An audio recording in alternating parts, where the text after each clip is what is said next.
Donald Trump is losing it on Sunday morning as his regime is collapsing under its own cover-ups. Their attempt to defame Alex Pretti after he was brutally murdered by Border Patrol goons has backfired in the regime's face. Donald Trump has been ranting and raving like a lunatic on social media, mostly whining about his golden ballroom right now. But he sent his sycophants to do all of the morning shows on Sunday. And I don't think I've ever seen any politician show such hatred for the Second Amendment, the First Amendment, and the Fourth Amendment as these Trump political sycophants in the House and the Senate and in Trump's cabinet. But particularly in this video, I want you to focus on their hatred for the Second Amendment and just how hypocritical they have been all of these years when now confronted with the regime's collapse. It turns out they actually hate the Second Amendment in terms of how the Second Amendment is supposed to be used. I want to start by just showing these photos of Alex Pretti, and I want to say his name, and I want to say the name Renee Nicole Good, and I want to send my heartfelt sympathies to their families, to everyone in Minnesota, to everyone in this country, and to everyone, frankly, in the world who is suffering as a result of this despicable regime. I wake up every morning here at the MeidasTouch Network just trying to do my part, however I can, to fight back and to try to be your voice. And I'll continue to try to do that to the best of my ability. So as I mentioned, Donald Trump is absolutely losing it this morning. Just take a look visually at what his post looked like without even getting into the content. And you may be saying, is Donald Trump addressing the murder of Alex Pretti? Is Donald Trump addressing the fact that Americans can't afford homes right now? They can't pay their rent. They can't afford groceries. Their health care is being ripped away. What is Donald Trump ranting and raving about on a Sunday with this massive paragraph, capital words, lowercase words? It all looks like one big mess. Let's zoom in, and here's what he's saying. I'm building, on top of everything else that I'm doing, one of the greatest and most beautiful ballrooms. Then Donald Trump says this is a gift and taxpayers aren't paying for it at all, but Trump's rich billionaire friends are paying for it. And he says this is the most important thing that it should be on all of our minds right now, because for great state events, dinners, conferences, and future inaugurations, he says, this will be utilized and we should all be very happy for it. And then Donald Trump says, do I get praised for this? He goes, no. As usual, I got sued, this time by the radical left National No Trust for Historic Preservation. So he claims that the National Trust for Historic Preservation is a leftist group, and he calls it the No Trust for Historic Preservation.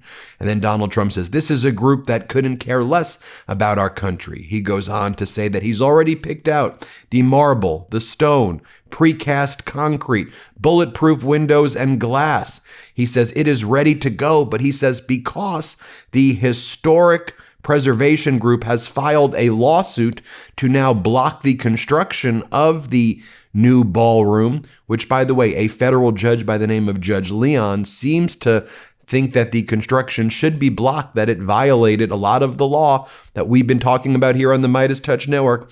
Donald Trump says, it's too late to sue us. It's too late. Why didn't these obstructionists and troublemakers bring their lawsuit much earlier?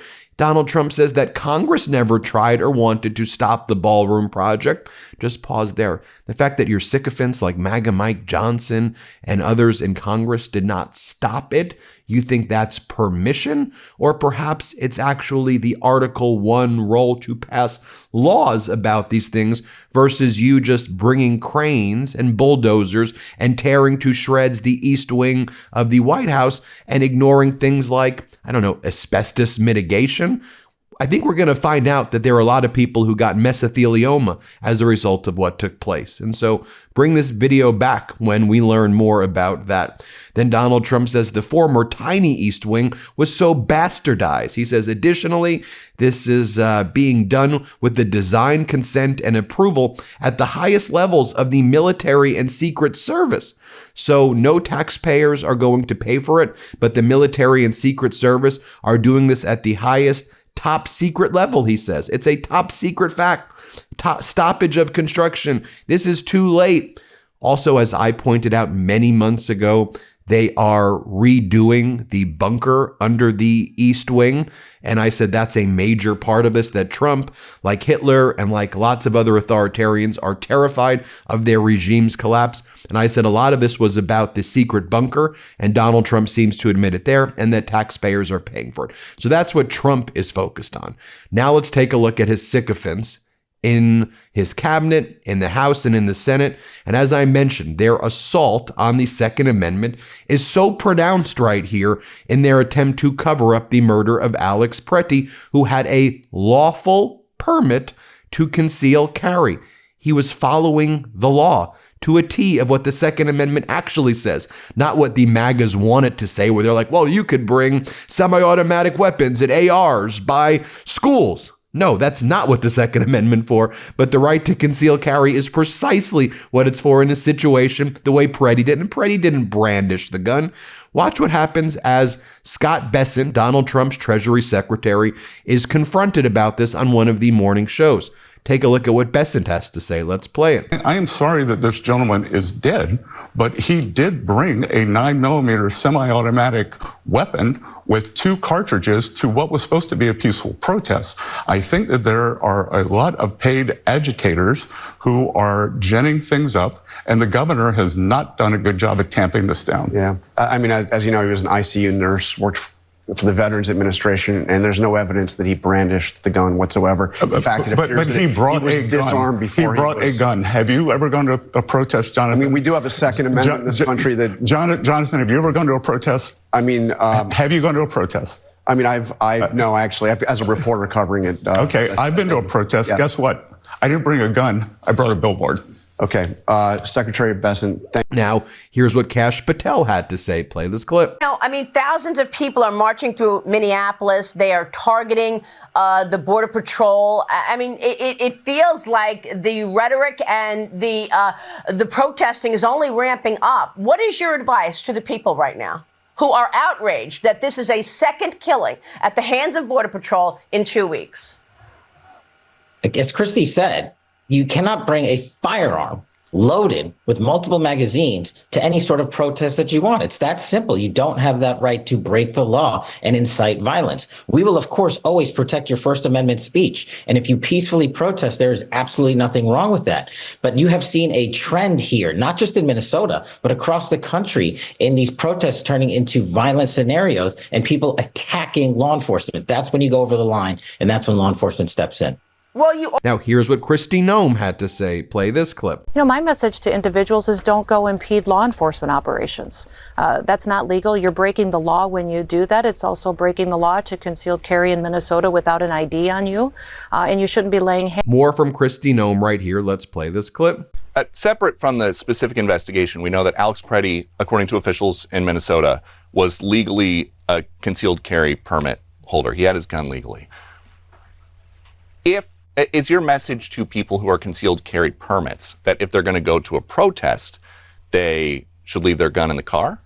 You know, my message to individuals is don't go impede law enforcement operations. That's not legal. You're breaking the law when you do that. It's also breaking the law to concealed carry in Minnesota without an ID on you. And you shouldn't be laying hands on law enforcement and getting in their faces and trying to stop them from conducting their work.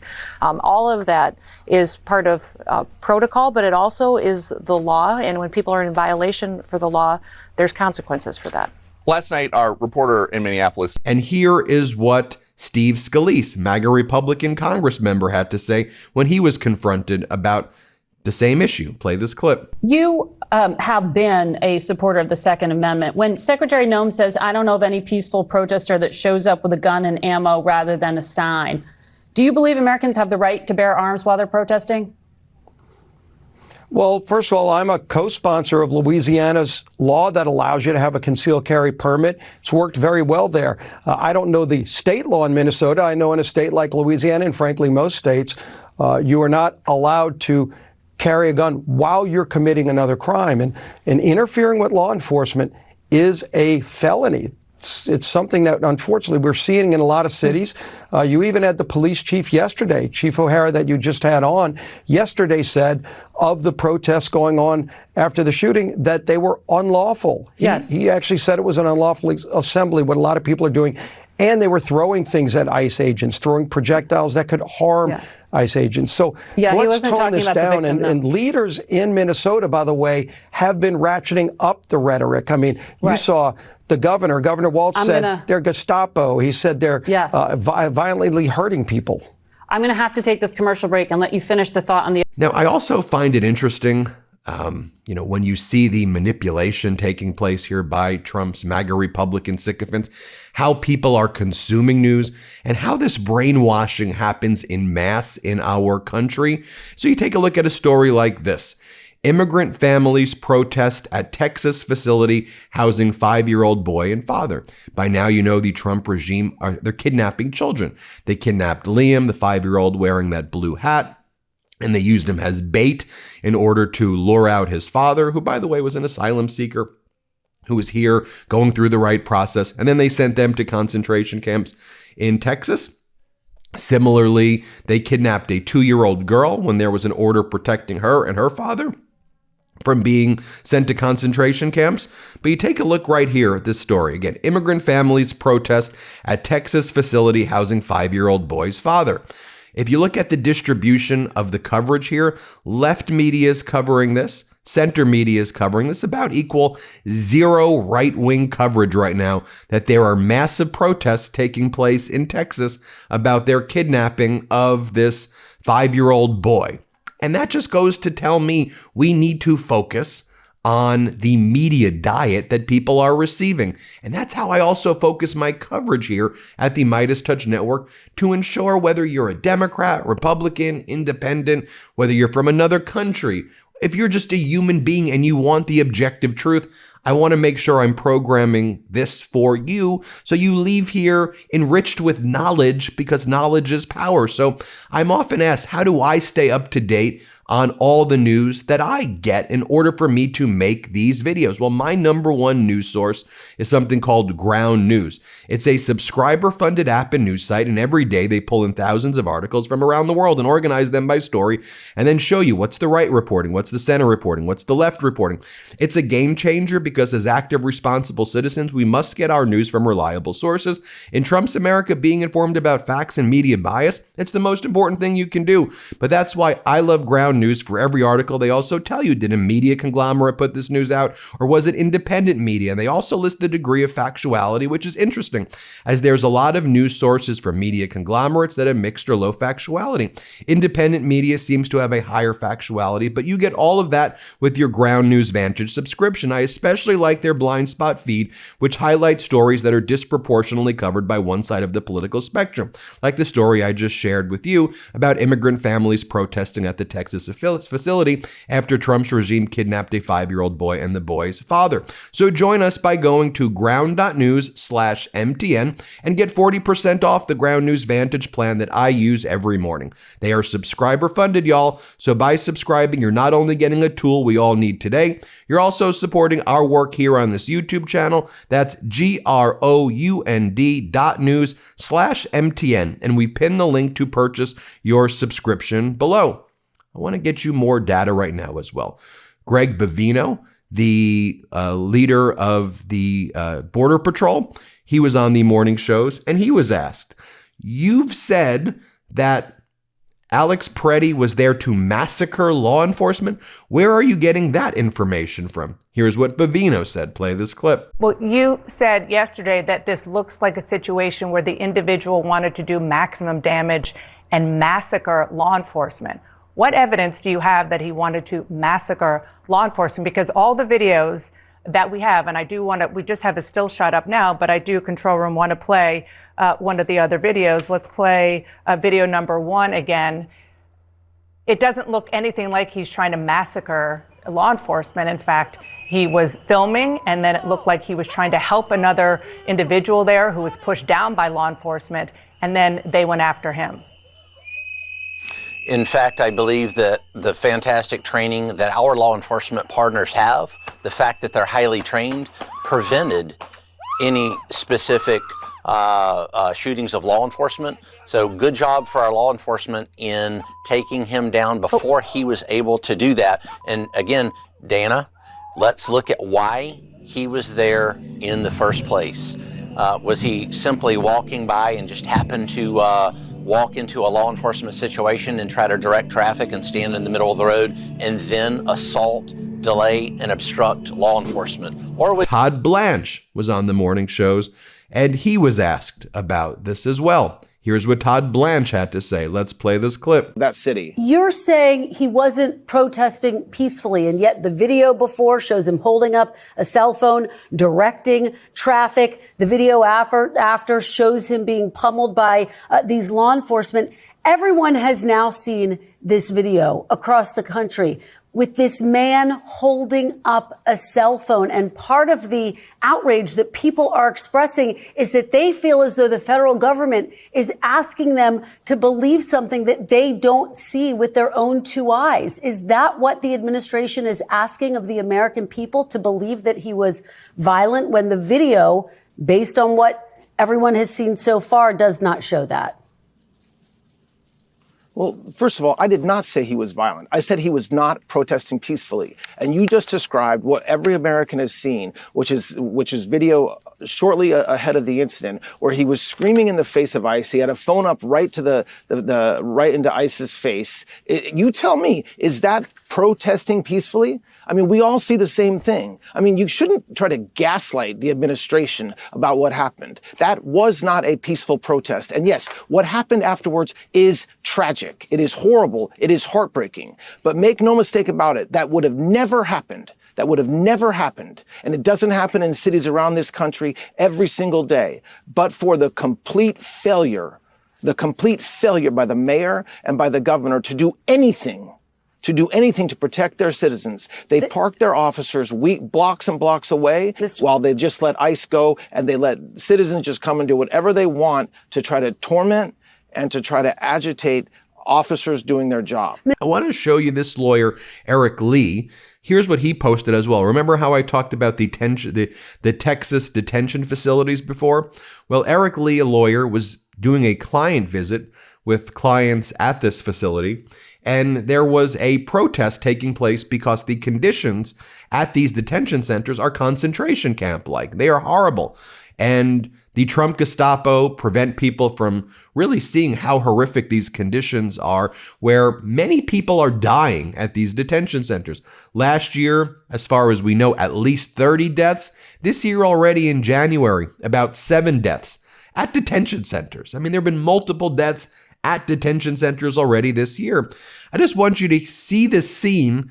Eric Lee is there, drones above, and you'll hear people protesting, "Let us out, let us out." You hear the screams of people who have been kidnapped by the Trump regime behind these big walls. Who knows if they're being tortured? They are being tortured. Whether they're the suffering there, and they're, "Let us out, let us out." And you could hear them scream. Here, play this clip right here. Can you hear that? They're shouting, "Let us out, let us out."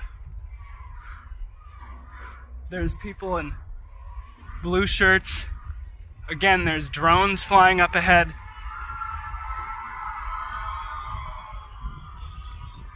There appear to be hundreds of people through the crack that I can see. And again, I was here for an attorney visit, and they asked me to leave abruptly without telling me why, ordering people who were waiting.